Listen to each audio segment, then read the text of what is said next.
Hello friends, welcome back to Melina kitchen. Today Melina கிச்சனில் முட்டைக்கோஸ் carrot பொரியல் எப்படி பண்ணுறதுன்னு தான் பார்க்க போகிறோம். வாங்க இந்த ரெசிபி எப்படி பண்ணுறதுன்னு பார்க்கலாம். ஃபஸ்ட் இந்த ரெசிபி பண்ணுறதுக்கு ஒரு பேனில் 1 டேபிள் ஸ்பூன் எண்ணெய் சேர்த்துக்கோங்க. எண்ணெய் நல்லா சூடானதும் 1/4 டீஸ்பூன் கடுகு உளுந்து அது நல்லா பொரிஞ்சதும் அது கூடவே 3 வரமிளகாயை இந்த மாதிரி உடச்சி சேர்த்துக்கலாம். அது கூடவே ஒரு பச்சை மிளகாயை 2ஆக கட் பண்ணி சேர்த்துக்கலாம்.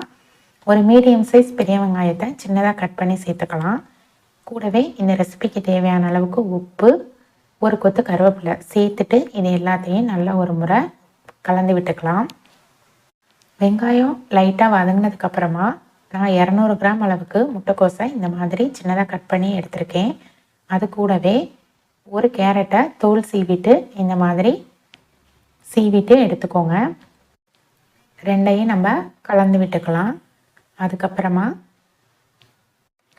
இதை வேக வைக்கிறதுக்கு தண்ணி ரொம்ப சேர்க்கணும்னு அவசியம் இல்லை. 2லேருந்து 3 டேபிள் ஸ்பூன் தண்ணி சேர்த்தா போதும். சேர்த்துட்டு ஒரு மூடி போட்டு இதை நல்லா குக் பண்ணி எடுத்துக்கலாம். இப்போ மூடியை ஓப்பன் பண்ணி பார்க்கலாம். பாருங்கள், நல்லாவே குக் ஆகிடுச்சு. கடைசியாக 1.5 டேபிள் ஸ்பூன் அளவுக்கு தேங்காய் துருவல் சேர்த்து நம்ம மிக்ஸ் பண்ணி விட்டு ஒரு நிமிஷம் குக் பண்ணி எடுத்தால் சூப்பரான முட்டைக்கோஸ் கேரட் பொரியல் ரெடி ஆயிடுச்சு. இந்த சிம்பிளான ரெசிபியை நீங்களும் உங்கள் வீட்டில் ட்ரை பண்ணி பாருங்கள். ட்ரை பண்ணி பார்த்துட்டு உங்களோட கமெண்ட்ஸை ஷேர் பண்ணுங்கள். மறக்காமல் மெலினா கிச்சனையும் சப்ஸ்கிரைப் பண்ணிக்கோங்க.